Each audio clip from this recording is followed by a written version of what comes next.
ഇപ്പൊ നമ്മുടെ കൂടെ ഉള്ളത് നമ്മുടെ സീനിയർ കോച്ച് റിഷാദ് ആണ്. റിഷാദ് കോച്ചിനോട് നമുക്ക് ചോദിക്കാം ബാക്കി ഡീറ്റെയിൽസ്. ഒരു റൈഡ് കഴിഞ്ഞ് വരുമ്പോൾ കിട്ടുന്ന ഫീൽ എന്താ? നമുക്ക് മെന്റലി നമ്മൾ സ്ട്രെസ് എല്ലാം പോകും. നമ്മൾ വേറെ സ്ഥലത്തേക്ക് വരാം, നമ്മുടെ കോൺസെൻട്രേഷൻ ഇതിൽ മാത്രമായിരിക്കും. ഈ സമയത്ത് വേറെ എവിടെയും നമ്മൾ മൈൻഡൊന്നും പോകില്ല. പിന്നെ ഫിസിക്കലി നമ്മൾ വല്ലാണ്ട് ഫിറ്റാവും.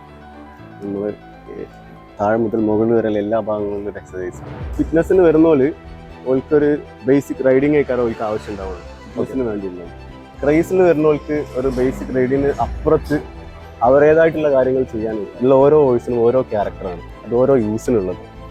ഈ വോയിസ് എന്ന് പറഞ്ഞ സ്റ്റാലിയനാണ്. ഇത് അവസാനത്ത് കൊടുക്കേണ്ട വോയിസാണ്. അതായത് ഫുൾ ബാലൻസ് ആയത് ഇതങ്ങനെ പോവുള്ളൂ.